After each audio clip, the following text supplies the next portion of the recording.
Mortgage Coach. Welcome to another Tuesday morning Mortgage Coach call. Every Tuesday morning, 9 o'clock Pacific, we're here to deliver value. My name is Dave Savage. I'm the CEO.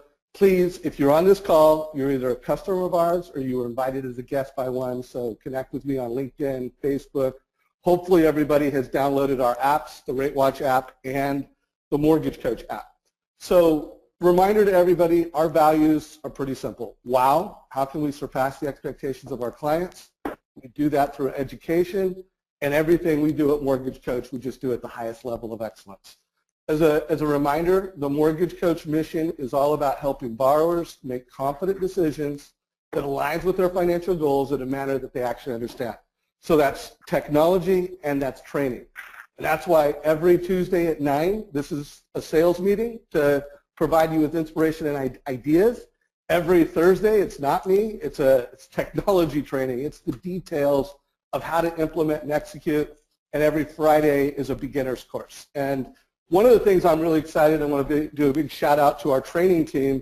This is an idea we've had for over a year, and we have finally pulled it off. So this was announced, I think, a couple weeks ago. But right now, we're doing our first ever Mortgage Coach University. So the first 3 weeks of every month, every weekday, there's a Mortgage Coach basic training at 8 o'clock, and there's a 102 advanced training at 2 o'clock. So there's just no excuse, no reason to say, I don't know how to do something. Again, basics is like if you've done less than 20 Mortgage Coach reports, basics is for you. If you've done 20, 100, whatever, come to the 102 course. So we just rolled out our agenda for our main coaching call. We've got like every month, amazing Mortgage Coach leaders. Today we have Chrisman and Kristin Messerli. I'll get into the introductions in a minute. Next week we have Steve Harney. The week after that, Tim Brahim. And we've got a great millennial mortgage coach who's just crushing it in the Seattle market on Yelp. If you go to Yelp and you put in mortgage in Seattle, this guy's crushing it. He's generating, I mean, literally like 5 leads a day from a lot of top loan officers, but borrowers in that market. So he's going to talk about how he's using Yelp and Google. Again, for Steve Harney next week, I want to give a push to invite realtors to this. Steve is going to unpack how the Google's concept of 0 moments of truth and explain how that will be driving the real estate industry moving forward. So given that Steve is one of the #1 trainers in the real estate industry, and he's going to be bringing some philosophies to the market, I would recommend you invite a realtor to next week's call with Steve Harney. So again, today it's Kristin and Rob. Kristin, you've been here a couple times. Welcome to the call. Thanks for having me. Yeah, thanks for being here. I'll really set it up in a few minutes, but we're going to do Rob first. Rob Chrisman, thanks for joining us, my man. You bet. Well, Rob, I'm going to bring you in just 2 more minutes. I just want to do some follow-ups from last week, and then I'll formally bring you in and we'll have a conversation. So guys, last week I want to make sure that if you weren't in attendance to our TRID prep call with Mitch Kiter, that you at least are aware of it, you share it with leaders within your organization. And again, as you all know, I just believe, and everybody should know, everything from a high level and even a detailed level. So, in the preparation for TRID, we're really running out of opportunities to be proactive. I mean, obviously, I think everybody is going to get there. The question is, are you going to do it proactively and do it in a way that's a competitive advantage in your marketplace with your realtors, with your borrowers, or are you just going to, be behind the 8 ball and get in there the hard way? So we brought in Mitch. I also had our training organization splice it up so that literally every question we asked Mitch, I think there were 13 or 14 questions, we edited them. So there's a 2-minute, a 4-minute, a 9-minute answer. I think we've only got 6 of those edited, but all 14 should be edited and in our quick tips by the end of next week. So keep an eye on that. Again, make sure you're paying attention and make sure you're forwarding it to your leaders.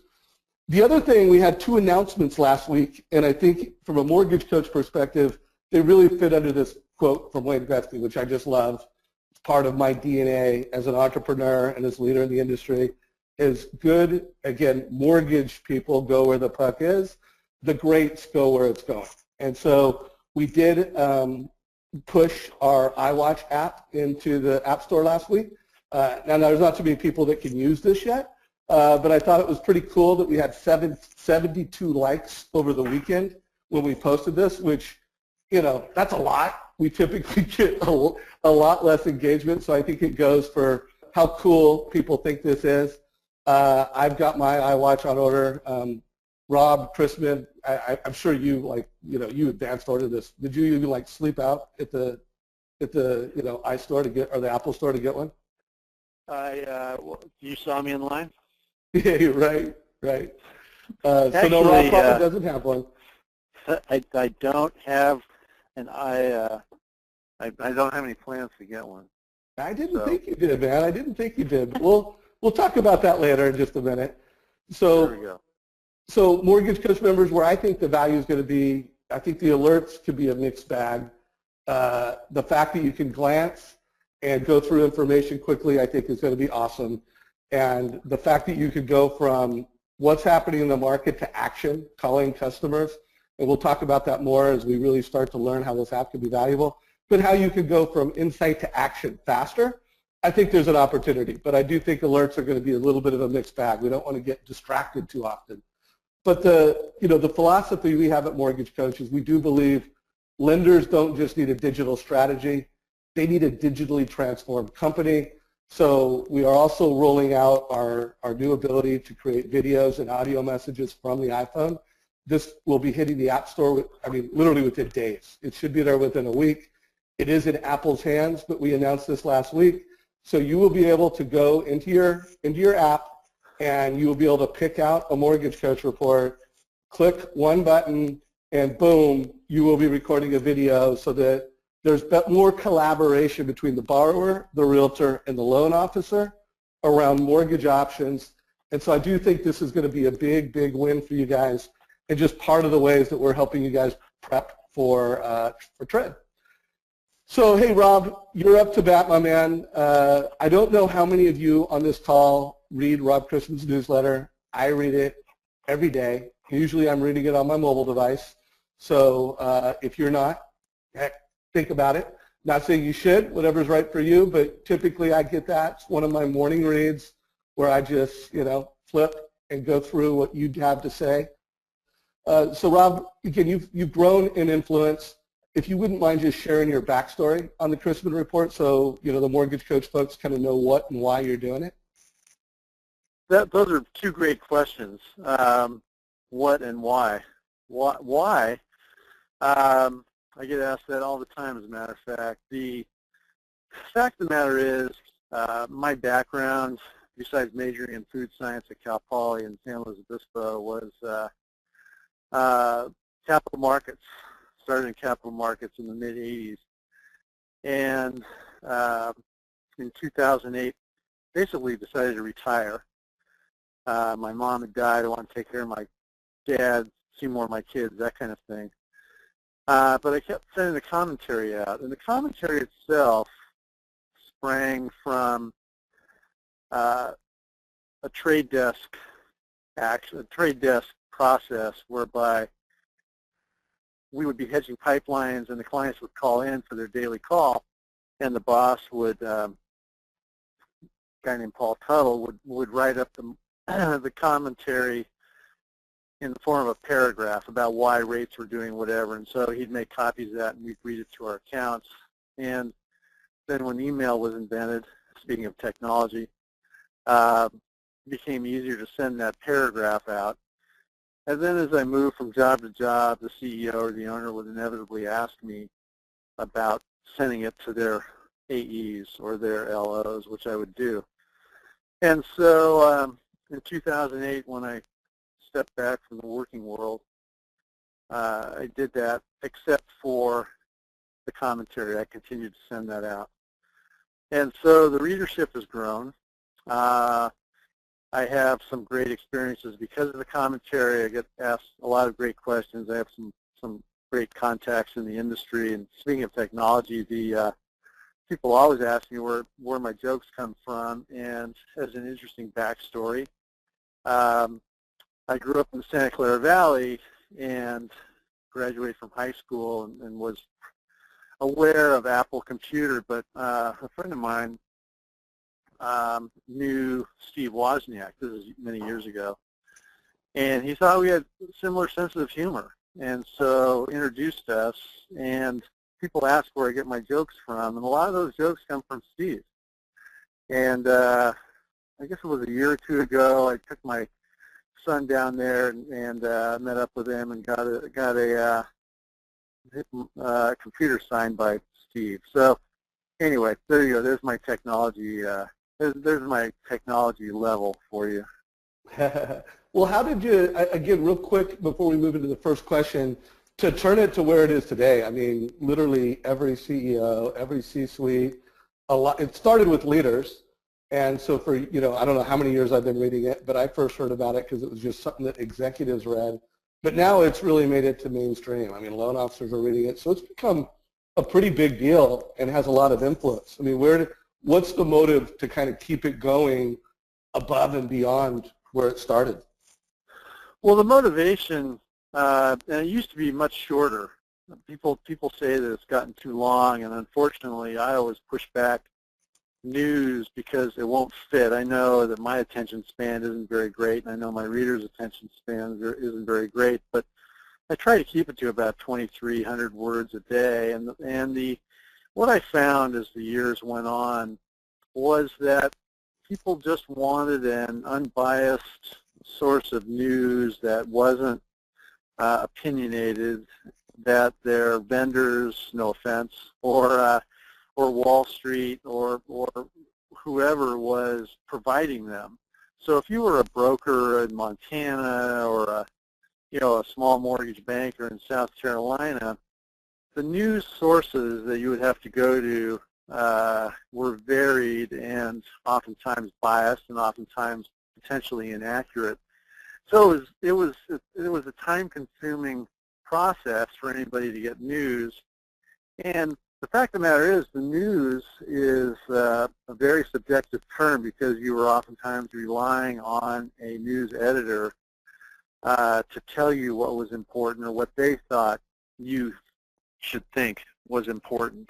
And so I thought, this is kind of inefficient. There's got to be a better way. So the commentary proved a useful mechanism to put news out there to originators, to CEOs, CFPB, people in Congress, all the way down to, my kids' high school econ teachers. There's a wide readership. And I think that, I just use words and terminology that I would want to read. I don't talk down to anybody. I don't try to disguise anything and, trader talk or too much lingo.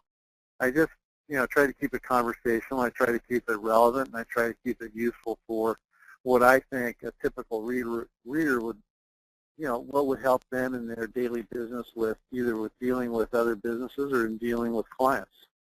Well, I love it. I appreciate it, and I know a lot of other leaders in the industry appreciate it.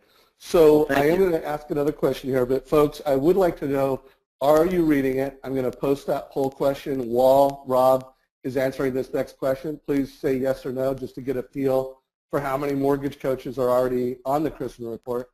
But let's go through the fact that you get all kinds of feedback and information, some of it signal and valuable, some of it noise. But I would love to know of what you've published over the past 30 days or so, what really stands out as, a pinnacle of value? What's most valuable over the past 30 days? Besides today's Cinco de Mayo joke, which has become a tradition. Yeah, I'll make sure I read it. I actually did not read that one this morning, so I got to get tisk, tisk, tisk. Yeah, it's a fan favorite. There's a lot of news out there, a lot of information about TRID, and I know we're going to talk about that at the later on. I'd say today's TRID information is very, very important. The CFPB has come out with information. They're coming out with webinars. But interestingly enough, as the industry has become more and more complex, and it's tougher and tougher to stay abreast of news and information and things that are going to help people do their jobs. I think that what has provided the most value are the current events and upcoming events that I publish 2 or 3 times a week, because there's so much going on. And so what will happen is I'll publish a list of, and I try to keep to the ones that are generally free, although sometimes I put in others that are paid. But usually it's the free webinars and the classes, and my companies are good at offering classes, and even the CFPB. The agencies have videos and training sessions, and I think that, if you look at the last 30 days or 60 days or whatever, I think that the response that I get from those who will write to me and say, hey, Rob, we're offering a class in this, can you put it in your commentary, or hey, we have got an upcoming conference here in Texas or in New England or whatever it might be. And I think that people in the industry genuinely want to learn, and they appreciate being told of opportunities to learn. And so when I publish those things, the response that I get from the folks and from the entities holding those events is uniformly very good. So I think that that's providing a good service, and I think it's some value. In terms of news, anything with regard to M&A, I think, is a continuing trend that your listeners will be interested in learning more about, because we saw a lot of mergers and acquisitions in 2014. I know for a fact there are some major deals in the works for 2015. Last week, we had Merrimack in New Hampshire being purchased, and I think we're going to see more of that as we go through the year. So in terms of news events, in terms of ongoing things, it's the classes and the webinars. In terms of news events, I think you'll find that M&A gets the most interest, both from CEOs who may be interested in merging or acquiring other companies, but also at the loan level or loan officer level, because they want to know what's going on with the competitive landscape and what's happening in terms of mortgage companies being purchased by banks and so on. So those are the 2 big things, I'd say, Dave. Right on, right on. So I've already had some questions. It looks like about 44% of the folks on today's call are reading it daily. 56 aren't.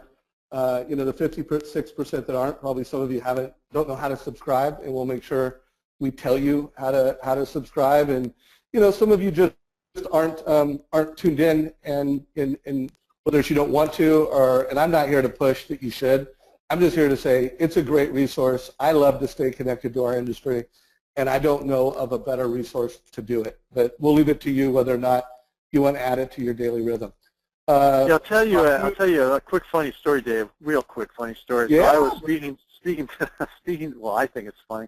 I was speaking to a group in the Southeast. It was a company sales event. I go to a lot of sales conferences for companies that invite me down. So there was a room, probably 100, 150 people, and the CEO was up there, and the CEO subscribed to my commentary, and he said, "How many people here?" Which is a question that always unnerves me. But how many people here subscribe to Rob's commentary? And I think maybe 2 or 3 people out of this huge group raised their hand. Well, as it turned out, his company's IT department was filtering out my daily commentary. So the 2 or 3 people, including himself, who were actually receiving it, were receiving it at their home email addresses. So we were able to change that, rectify the situation. But it was an interesting moment when only 2 or 3 folks raised their hand. No doubt. And people can go to robchrisman.com and sign up. Is that a good place to do it? Yeah, that's where I send them. Just the bottom of www.robchrisman.com. It's I say that it's free and there's a joke on the end, so that's why people subscribe. But like I said, there's also some valuable information in there for folks. Well, I've added that to the chat. So just click on that, anybody, and sign up.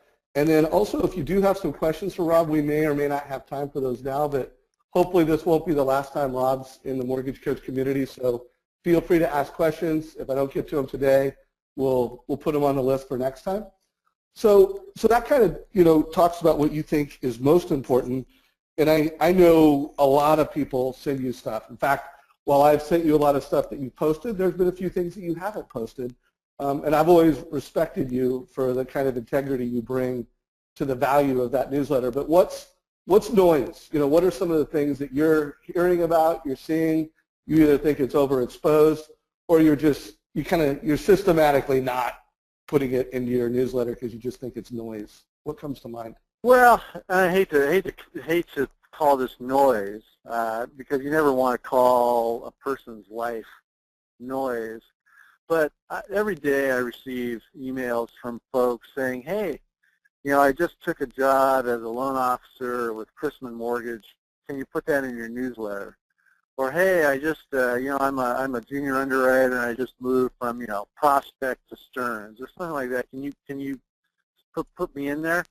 And so and I do sometimes put congratulatory notes in there, but usually it's for somebody who has, become president of, AmeriSave or, divisional manager of something, or even opening up a new branch.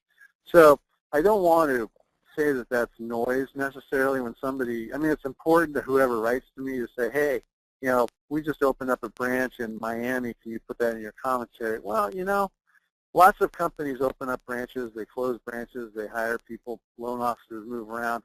And like I say, I don't like referring to somebody as noise, but I try to limit the personnel notices that are going on out there.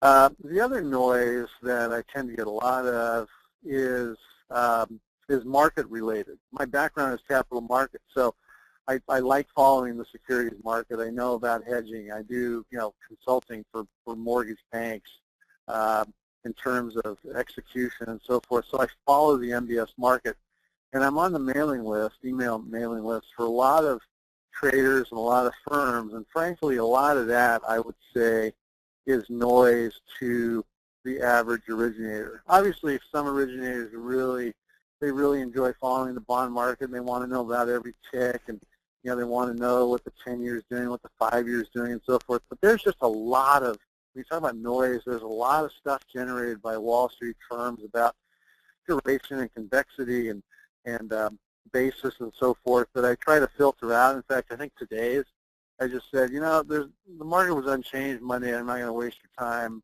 talking about, the minute gyrations. It really doesn't do a typical originator any good to know about how different coupons were trading and so forth and so on. They're more focused on their rates and their rate sheets and so forth. So I'd say that's the big source of noise, Dave, is the Wall Street, Wall Street stuff.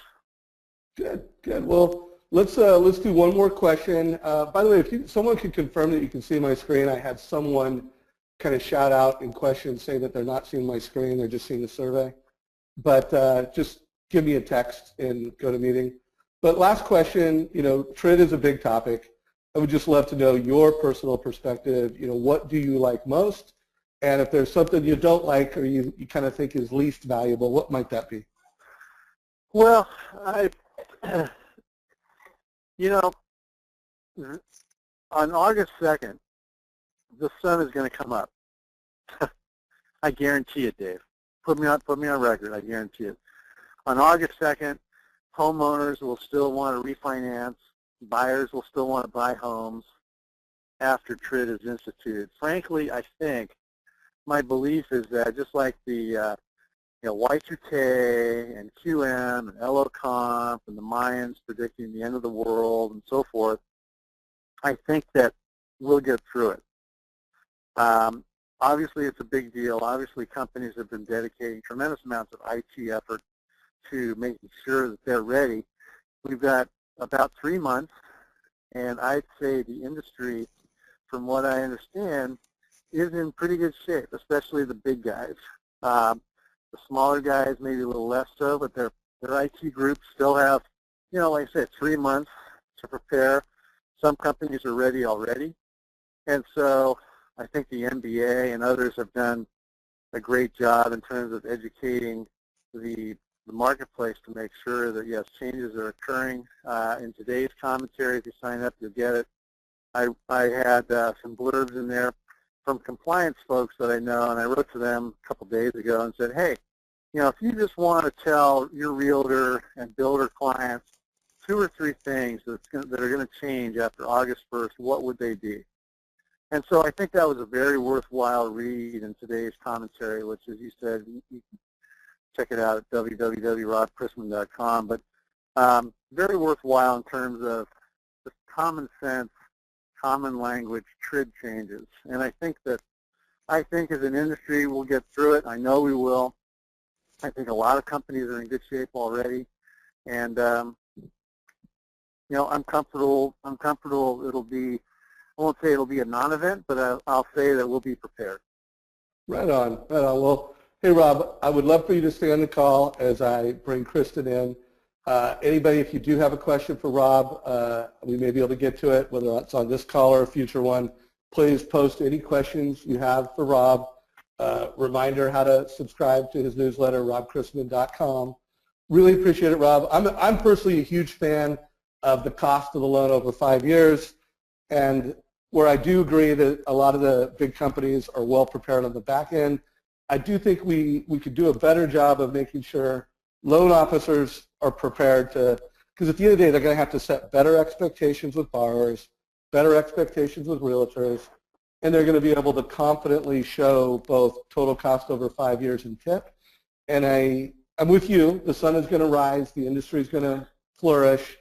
But some folks are going to crush it and pick up market share, and some folks are going to stumble and lose market share. Hopefully everybody on this call is going to pick up market share. Rob, anything else you want to say before we bring Kristin in?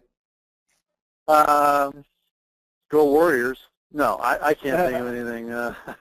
Can't think of anything too insightful or pithy to finish up with. All right. Well, feel free to jump in, add some color as Kristin takes over. So Mortgage Coach members, I brought Kristin in the first time, I don't know, was it 2 or 3 months ago, Kristin? Yeah, I think it was February. Yeah, it was February. And I had invited her after seeing her at the IMBA in San Diego. She did a session which I thought she had a really unique way of making the case why the industry should be putting priority around millennials. I loved that quote. I use it all the time around if you were providing value and training to someone in a native from another country in a different language, you would communicate to them in their native language, and everybody speaks digital, so why aren't we speaking digital? So I love that whole message, even though I butchered your quote there, Kristin. I'll let you add some value. But last time we really focused the call on millennials. Today, it's really Kristin's true passion and her why, which is to better serve, multinational people in the mortgage industry. So she does a lot of consulting with large industries to help them, one, understand the opportunity within the markets they serve, and two, just do a better job internally once they identify those opportunities and they go after it to actually execute. So Kristin, why don't you make the case for multinational lending and help everybody on this call understand the what and why they should put more thought into this. Great.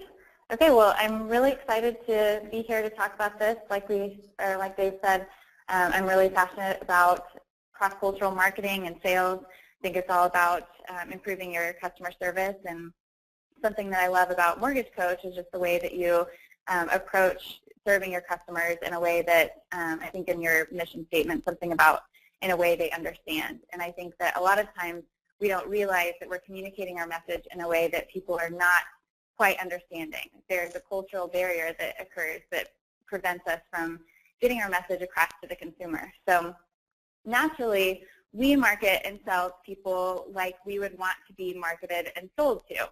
So we're basically trying to sell what we would think was valuable. But the problem is that the message gets misinterpreted and confused across different cultures.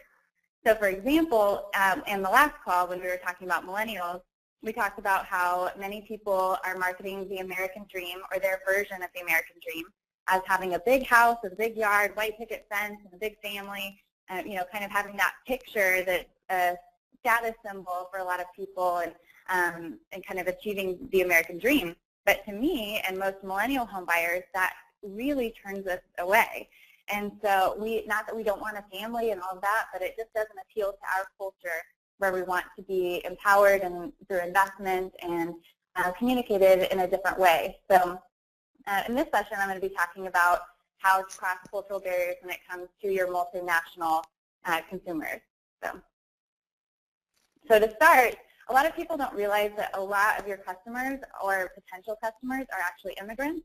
Over the last decade, 39% of the growth in homeownership came from the immigrant population. And that study came from a New American study sponsored by the NBA. And it's a really fast-growing market segment and comes with a lot of different cultural barriers. But in addition, demographics across the board have just been changing dramatically. We see a shift in increase in the Hispanic home buyer, half of which are immigrants, and Hispanics comprise 56% of the new home purchases over the last 3 years. So that's significant. The Asian population is growing very quickly, fastest growing ethnic segment in America, makes up a good portion of home sales in a lot of key areas in the United States. And then millennials, of course, are the largest and most diverse generation in U.S. history. So as a majority, in terms of talking about marketing and sales, we really have to start addressing culture, because the new majority is multicultural. So when we are looking at customer service and how to communicate your message, one, like Dave said, digital is a universal language. So I'll talk about that and how to integrate that into your multicultural message. But secondly, really understanding your customer and how to cross over some of those barriers. So one of the problems is that we have a perception in the industry, whether it's true or not, that the mortgage bankers look a little bit like this. They kind of are, the message is not being communicated because we have a culture that shows the white man is the mortgage banker or broker, and the consumer just doesn't connect there. So we have to start changing the way that we are branded as an industry to be able to, and then as well as through customer service and your relationship with your consumer. So multicultural marketing is about communicating your message across those cultural boundaries. Rob talked about the millennial stuff like culture in his newsletter quite a bit, and kind of bringing in the differences in communication and how we receive technology and communicate your message. But in this session, I'm going to be focusing more on the multinational. But feel free, when you're asking questions, we can bring in a little bit of the millennial culture as well. So I'm going to start by talking about market segmentation. And what I mean by that is basically segmenting your customers to better understand them and understand their culture. What can get tricky about this is it can look a little bit like stereotyping. So you have, we're going to divide them into looking at their, in this case, ethnicity, but you can also look at geographic location and behavioral characteristics, psychographics, and even looking at age. So that's where we look at millennials versus older populations. And but in this case, it's really helpful to kind of classify each culture into an individual person, and that's a process that helps you to better kind of communicate your message to that person or that large group.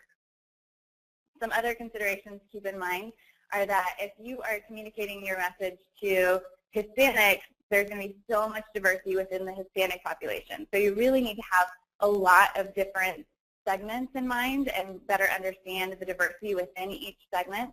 So not just kind of grouping everyone into one large group, but you can gain some overall basic understanding, which I'm going to talk about today.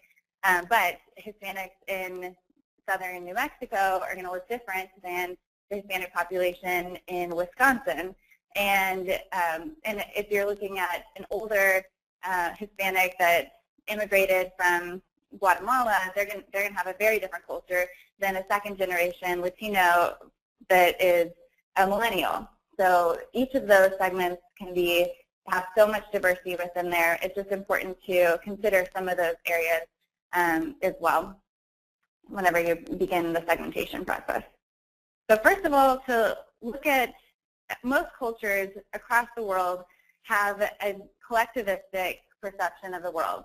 And what I mean by that is that in America, we very much value individualism, meaning we value rising to the top, climbing that ladder of success, and time is money. All those things are very core to what it means to be American and for a lot of us. And we don't even realize we do this. It's just very natural.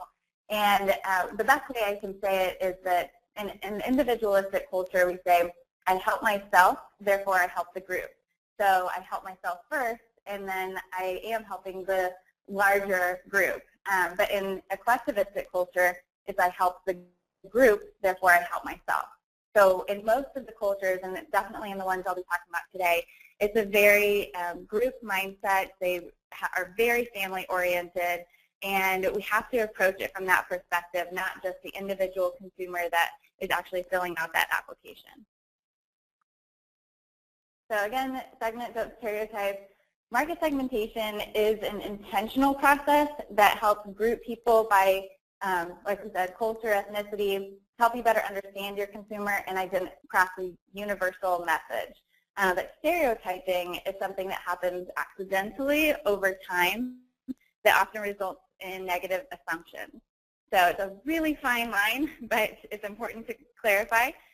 So if you are, for example, when you type in Oklahoma woman, and I currently live in Oklahoma, these are the first two images that come up. And if you're going to market to me, this would be a stereotype that we are all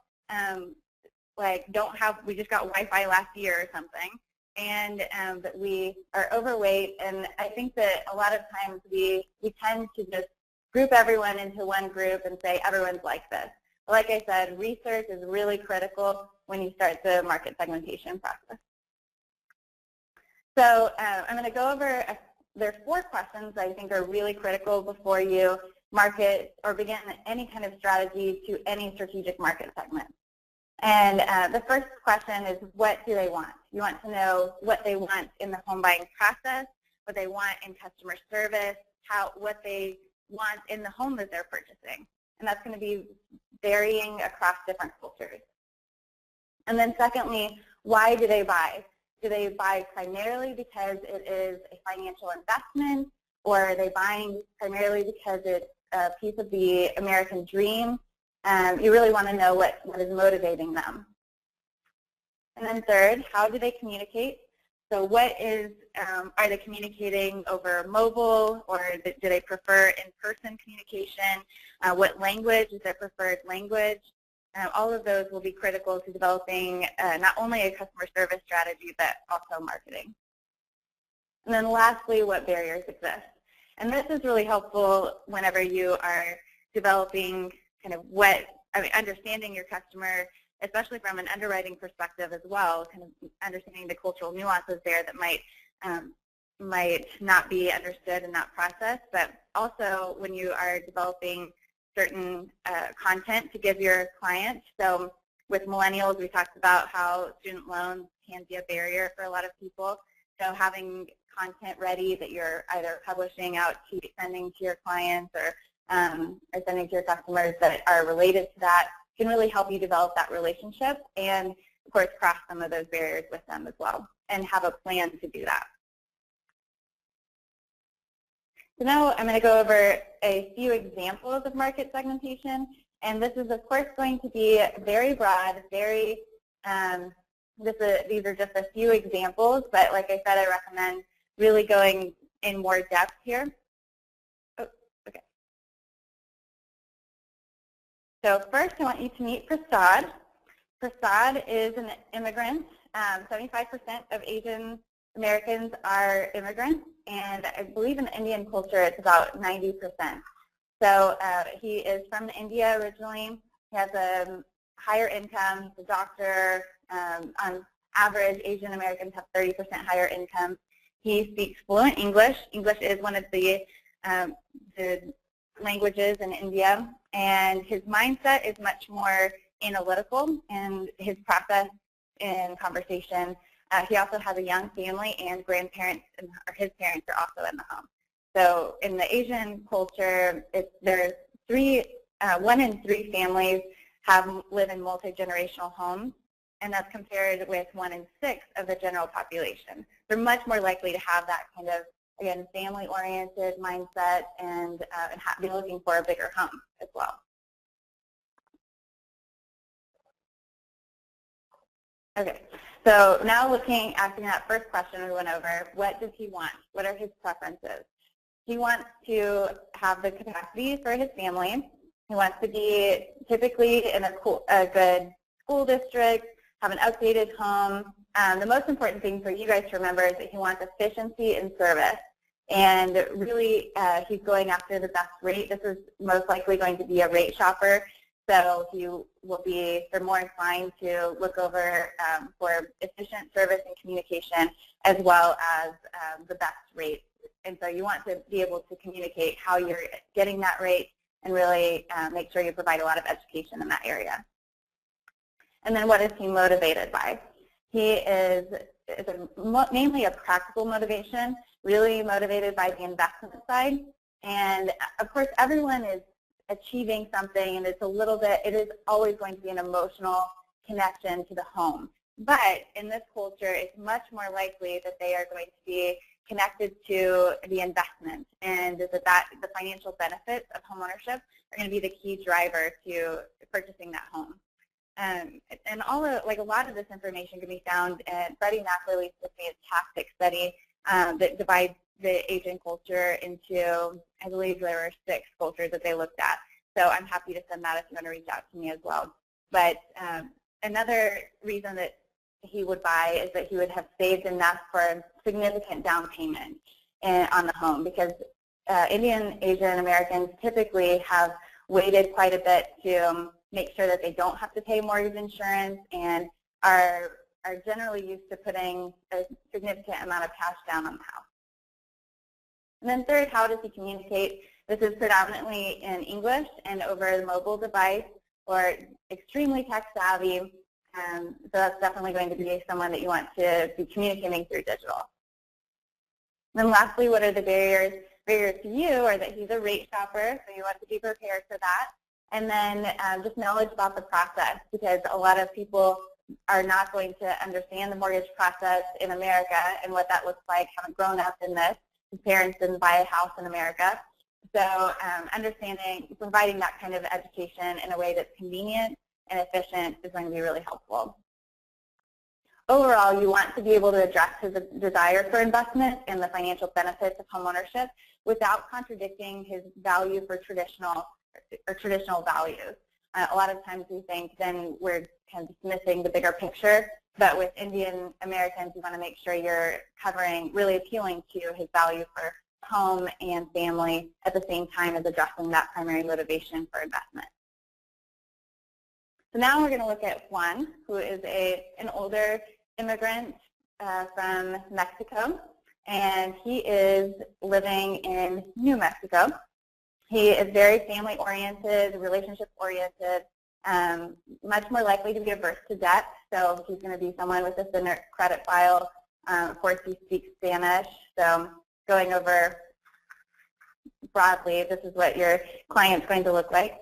And then he's going to very much value having a relationship with the lender and really understanding the overall value of, you need to show that you value his culture in the process. So really showing him that, that you're someone that can be trusted and that he can have a friendship with you.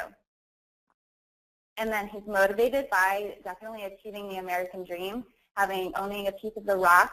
And I had a godmother who was an immigrant from Mexico, and she always called it owning a piece of the rock. And it was such an emotional thing for me to watch her buy her home.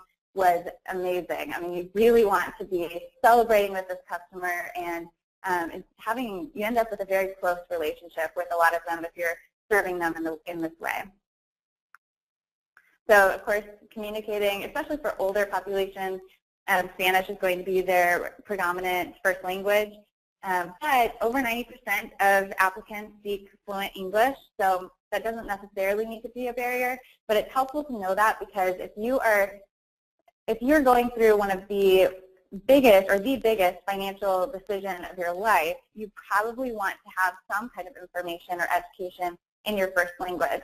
And secondly, it's usually not just one person that's buying the house, it's kind of a family ordeal. So you want to be able to make sure that all members of his family can understand the process and really be able to participate in that decision-making process.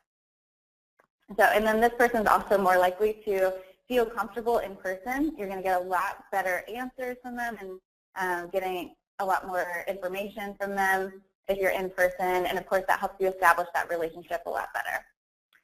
And then there's a strong value for personalism, which means just having a more of a personal connection with them. So even having like a notice when I worked with Latino immigrants in the area, it was if I had food or a drink, something available that helped us just have a moment before getting down to business where we could chat and just be friends a little bit, then I ended up with way more accurate answers and more information. It was a lot better experience, and of course they trusted me much more. So taking a little bit of time to communicate at the beginning is really helpful.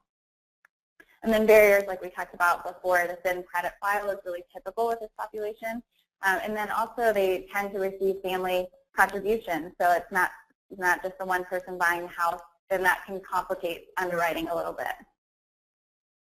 So overall, you want to make sure that you are building the trust and relationship with this consumer and being aware of some of the cultural nuances that exist in that relationship.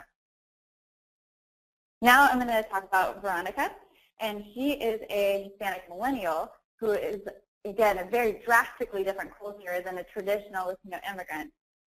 She is bicultural and bilingual, meaning she is fully Latino and fully American millennial culture. So she's carrying those two things. I have a friend who told me this one time that I thought was perfect, and she said, it just described this market segment. She said, soy 100% Latina and I am 100% American. So I'm 100% Latina. You kind of are carrying both of those cultures. She's a great target market because she's got lower than average student loan debt and extremely tech savvy, so very much your digital consumer. She also prefers the relationship with the lender as well as efficiency and information, which we talked about with the millennial home buyer. So carrying both of those cultures and preferences. She's motivated both by the American dream and that emotional connection to home, probably usually a little bit more so than the financial benefits, but that's still a big piece of it, being empowered by the investment and understanding how she's investing in her career and her financial success. And then communication, and it's always important to look at how does she communicate with her friends, because that's going to allow you to provide her with the best experience. And that's typically in English and usually over text and mobile device, instant messenger, very active on social media, like all of us, but Hispanic millennials are actually more active on social media than not Hispanic. So it's definitely a great place to communicate with them. And then barriers are typically, again, the family contributions are still there. The credit file, because culturally she's not growing up learning that to get a credit card. I had a credit card at like 16 years old, but I could build my credit. And that is not going to be the case for this buyer. So you might have to have a little bit more of a long-term game or explain to them how to build their credit in order to qualify within a few months. So overall, you want to consider an approach that incorporates both the millennial preferences and values as well as Hispanic. And then lastly, I'm going to cover the Native American culture through my friend Kimmy, and this is not a picture of her, but she has this really interesting cultural segment that a lot of people I think are missing. But they have a polytheistic worldview, which means they're much more connected to nature. They view through religious and worldview believe in kind of this overall connection, and they have very strong extended families. And then also are bicultural, so they do have very strong influences of traditional American culture, if you can say traditional. But there's still especially when it comes to communication, this consumer, it's really important to understand some of those differences. So some of her preferences are going to definitely be building trust and respect in the service process. That's going to be absolutely huge with this consumer. And then for the home, it's a little bit less about owning property as it's more about having the communal space for a family and having that connection. So you're not so much owning a piece of the rock in this case. And the motivation is more along the lines of having stability and security in the home, and again, that kind of communal space. And then communication, it's much more, you need to be slower to speak and a little bit less direct. So typically Native Americans do not respond well to drilling down with questions. You want to really establish trust first, and they tend to want to process things before providing an answer, and get family input as well. So barriers are definitely trust and credit restrictions as well. And then, again, like I said, the most important thing is just to be really careful in communication and not rushing that process at all. So now I'm going to cover some of the best practices. That, again, was just an example of segmenting, but it provides you a little bit of a taste and why I think it's so critical for you to be able to understand your consumer and really make a strategy that's based on that research. And now there are some areas that are overall great practices in marketing and sales when it comes to multinational consumers, and it also stems over into multicultural, so this can be helpful just across your market segment. Something we talked about last time on the last call was this article that said, "Marketing is dead and loyalty killed it." And that was done by Harvard Business Review, and I thought that was so perfect, and it is exactly what you've got to be focused on when it comes to multinational marketing and sales as well as millennials.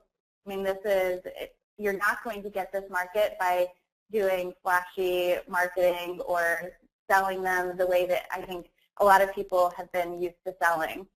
We've got to be focused on loyalty and developing a strong relationship, which requires us understanding each other's cultures. So a reason why I absolutely love Mortgage Coach, one reason, is that we're helping us communicate a message that looks very dry and is extremely overwhelming for a lot of people, especially for first home buyers, into an advice-oriented experience. And especially with multinational buyers, this is so critical to be able to be part of it and feel connected to the process, because and if any of you have traveled to another country, you know how incredibly stressful it is to communicate in another language or to try to cross over some of those cultural boundaries. I speak fluent Spanish, but when I traveled to Spain, it was a mess sometimes. I cried almost every day. I also had a great time, but it was very, very stressful, and I ended up in a hospital. So when you're making some of those major decisions or having one of the biggest financial decisions of your life, you want to be able to participate in a language that's native, which for all of these cultures is going to be digital. And what makes you stand out above the others?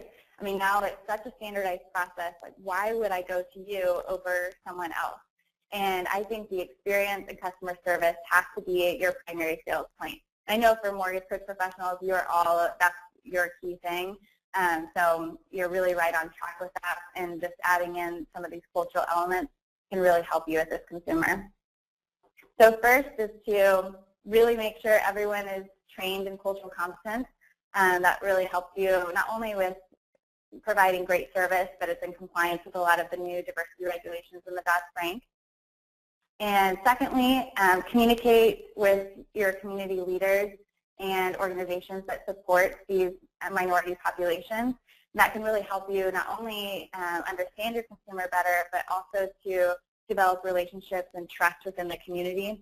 I think this is actually one of the best keys to success in marketing specifically. And then leverage your compliance. So Section 342 is internal diversity, but when you look at especially TRID coming out and the educational process that entails, you really want to leverage that and provide the whole experience. So looking at providing education. That's why, I mean, looking at the total cost analysis is a perfect example of being able to communicate this message across the culture and in a way that's really effective.